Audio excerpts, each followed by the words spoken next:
நீங்கள் என்னோடய ஃப்ரெண்ட் இருக்கால்லங்க, ஜவுளி வியாபாரம் பண்ணிகிட்டு இருக்கால, சொல்லு. ஆன்லைன் பிஸ்னஸ் பண்ணிகிட்டு இருக்கிறா. கொஞ்ச நாளாக உடம்பு சரியில்லை. கொஞ்ச நாளாக ஆனால் பையனையும் கல்யாணம் பண்ணி கொடுத்தாச்சு, பொண்ணையும் கல்யாணம் பண்ணி கொடுத்தாச்சு. அதே உடம்பு சரியில்லை. அதே மனசுக்கு கஷ்டமாக இருக்குனால ஒருத்தருமே இல்லைன்னு வேதனை. அவங்க வீட்டுக்காரரும் இல்லை, இறந்துட்டார்ல. இப்போ எப்படின்னா பொண்ணை கல்யாணம் பண்ணி கொடுக்கறக்கு பையன் வீட்டிலேருந்து சப்போர்ட் பண்ணியிருக்காங்க. மாமனார் வீட்டிலேருந்து இவன் இந்த பையனை வந்து வீட்டு மாப்பிள்ளையா கொடுத்துட்டா. வீட்டு மாப்பிள்ளை வசதி இல்லை, சரி வீட்டோட மாப்பிள்ளை கொடுத்தா தங்கச்சி கல்யாணம் பண்ணியிருக்காங்க. நல்லதா போச்சு. அப்புறம் அதனால அங்கேயே இருக்க வேண்டியதா போச்சு. பையனும் அவங்க வார்த்தை கேட்க வேண்டியதா போச்சு. மாமனார் என்ன சொல்றாரோ அதை கேட்டு அவங்க ஒரு ஃபைனான்ஸ் ஆஃபீஸ் வச்சிருக்காங்க. ஒரே பிள்ளை தானே, அதுல அவங்களுக்கு என்ன பிரச்சனை?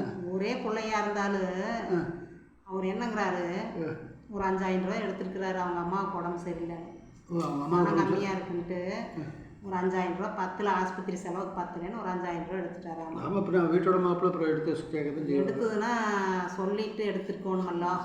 ஏன் சொல்லாமல் எடுத்தீங்க மாப்பிள்ளை என்ன அப்படின்னு கேட்டிருக்காரு. சரி, அவர் என்னங்கிறாரு, நானே சம்பாதிச்சு சொத்து இதெல்லாம்.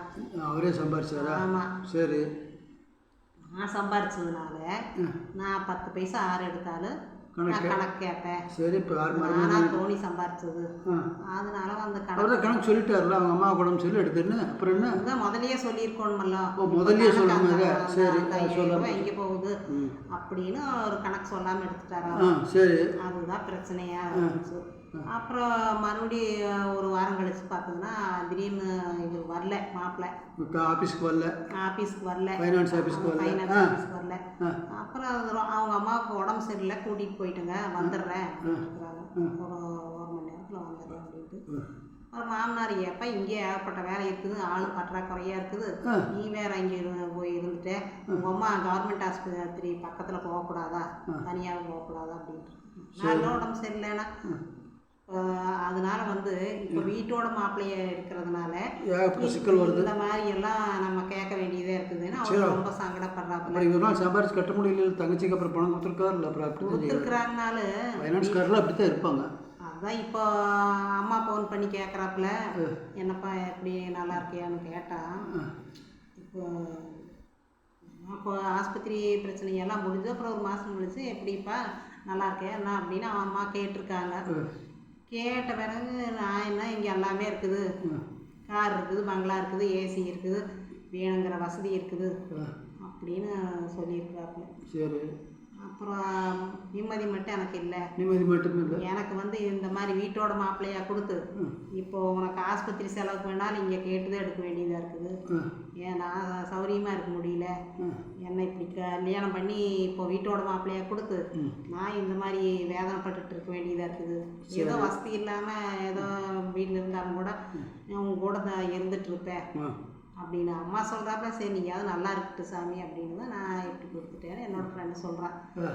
அப்புறம் இருந்தாலும் அப்போ சிரமத்துக்கு நம்ம என்னமோ பண்ணிட்டோம், சிரமத்துக்கு என்னமோ பண்ணிட்டா. நான் இங்கே தேனும் இந்த நாயை விட கேவலமாக நம்மளை மதிக்க மாட்டேங்கிறாங்க மாமனார். பேச்சு அந்த மாதிரி இருக்குதுன்னா அந்த நாயை விட கேவலமாக சிடுசிடுன்னு பேசுறது, அது அப்படி இருக்குது, இது அப்படி இருக்குது, அங்கேயாரும் ஏதோ ஒன்று குறை சொல்லிக்கிட்டே இருக்கிறதாமா. இப்படியே இருந்தால் நான் எத்தனை நாளைக்கு இப்படியே சங்கடத்தில் இருக்கிறது அப்படிங்கிறது. அப்புறம் அந்த பிள்ளைக்கும் தெரிஞ்சு, யார் அந்த பையனோட சம்சாரத்துக்கு தெரிஞ்சு, நான் வந்து ஹாஸ்டல்லையே வளர்ந்த பொண்ணு, நல்லா வசதியாக இருந்துட்டேன், அதனால எனக்கு ரொம்ப இந்த கஷ்டமான சூழ்நிலை எனக்கு தெரியல, இவ்வளவு மனவேதனைன்னு நீங்கள் இருப்பீங்கன்னு எனக்கு தெரியல, எங்கள் அப்பா இப்படியெல்லாம் எனக்கு தெரியல, அதனால நான் அப்பாவை நான் கேள்வி கேட்டுட்டு வரேன் அப்படின்ட்டு நான் அப்பாவை கேட்குறாப்புல, இந்த மாதிரி பேசுகிறீங்க, இது உங்களுக்கே நியாயமாக இருக்குதா? நீங்கள் சுடுகாட்டுக்கு போகும்போது நீங்கள் தனியாலாம் போக முடியாது, 4 பேர் இருந்தால் தான் போக முடியும். நீங்கள் சுடுகாட்டுக்கு போகணும், எப்படி போவீங்க? செத்த பிறகு சரி, அது யாரும் என்ன போக முடியாது, கார்பரேஷன்காரனாலும் தூக்கிட்டு தான் போகணும். அதான் நீங்கள் நான் போய் காட்டுறேன் அப்படிம்பீங்க சுடுகாட்டுக்கு. நான் போயிடுவேன், அங்கேயே போய் படுத்துட்டு தீர்ந்து இதுதான் உசுரோடு இருக்கும்போது சொல்லுமா இவன் படுத்துட்டு விட்டுற முதிர விட்டுற வேண்டி தானே. செத்த விறகு செத்த விறகு தூக்கிட்டு போகிறது 4 பேர் வேணுங்கிற. 4 பேர் வேணும். அது கட்டாயம் வேணும் எல்லாத்துக்கும். அது இல்லை வண்டியெல்லாம் இருக்குது. அது வந்து 4 சக்கர வண்டி வரும், 2 சக்கர வண்டி வரும். அப்படி வந்து தானே ஆகணும். எல்லாம் வந்து தான் அதனால வந்து செத்த விறகு வந்து அதனால மகன் என்ன சொல்கிறேன், அதனால மகன் கேட்குறா இந்த மாதிரி. அப்புறம் அதனால நாங்கள் வந்து இந்த மாதிரி நாங்கள் தனியாக போய் நாங்களே சம்பாரிச்சு சாப்பிட்டுக்கிற வெளியே போய் அப்படிங்கிற அப்படின்ட்டு மக கூப்பிட்டுட்டு மகளே நாங்கள் வெளியே போய்க்கிறோம்.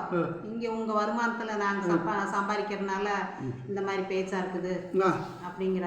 சரி, இத்தனை சொத்தை வச்சுட்டு நீங்கள் வெளியே போகிறீங்கன்னா என்ன நாயா எல்லாம் உனக்காக பார்த்து சம்பாரிச்சு ஏகப்பட்ட சொத்து இருக்குது. இது ஒரே புள்ள நீ இதை வச்சுட்டு நான் என்ன பண்ணுறது அப்படிங்கிறாரு. சரி, அப்புறம் பேசுறதுனால நீங்கள் இந்த மாதிரி மதிக்காமல் பேசுனீங்கன்னா நானுமே எனக்குமே இருப்ப 2 பேருமே வெளியே போயிடுவோம். நாங்கள் வெளியே வேலைக்கு போய் நீ வேலைக்கு போய் என்னம்மா பண்ணுவேன் அப்படிங்கிறாரு. நான் போயிருக்கிறப்ப நான் என்னோட இதில் நான் சம்பாரிச்சு நாங்கள் சாப்பிட்டுக்கிறோம், ஒன்றும் பிரச்சனை இல்லை. நான் நிஜமாவும் போகிறாங்களாம்மா. சரி, போயிட்டாங்க. ஆமாம். அப்புறம் அவங்க அம்மா செஞ்சுட்டு இருந்த அந்த பையன் இருக்காங்களா, அவங்க அம்மா செஞ்ச ஜவுளி கடை பக்கத்தில் இருந்துருக்குது. அந்த கடையில் போய் வேலை செய்கிறாங்க. சரி, அப்புறம் இங்கே நல்லா தான் வேலை செய்கிறாங்க. அதை பார்த்துட்டுங்க அந்த ஓனர் கூட இந்த மாதிரி தான் ஃபைனான்ஸ்காரருக்குள்ளே இந்த மாதிரி எங்கேயோ போயிடுச்சாம்மா அப்படிங்கிறவங்க கூட பேசிகிட்டு இருக்கிறாங்களாம்மா. அப்புறம் நான் தான் அந்த ஃபைனான்ஸ்காரருக்குள்ள அவன் என்னை தான் பேசுகிறீங்க அப்படின்னு அந்த புள்ள கேட்டுதாம்மா. அப்புறம் அந்த மாதிரி எதையோ பண்ணி சமாளிச்சுட்டு இருக்கிறாங்க. அப்புறம் அப்பா கேட்குறாரு, ஏம்மா என்ன பண்ணிகிட்ருக்கேன் இது பண்ணிகிட்ருக்கேன்னு. நான் அந்த மாதிரி தான்ப்பா பண்ணிகிட்ருக்கிறேன், எனக்கு இப்போ தான் மனசுக்கு புரிஞ்சுது அப்படிங்கிறாராம் அப்பா. சரி, நான் செஞ்சது தப்பு தான், இந்த மாதிரியெல்லாம் பேசக்கூடாது. வீட்டோட மாப்பிள்ளையா இருக்காருன்னா நம்மளும் இந்த மாதிரியெல்லாம் பேசக்கூடாது, நான் பேசுனது தப்பு தான். அதனால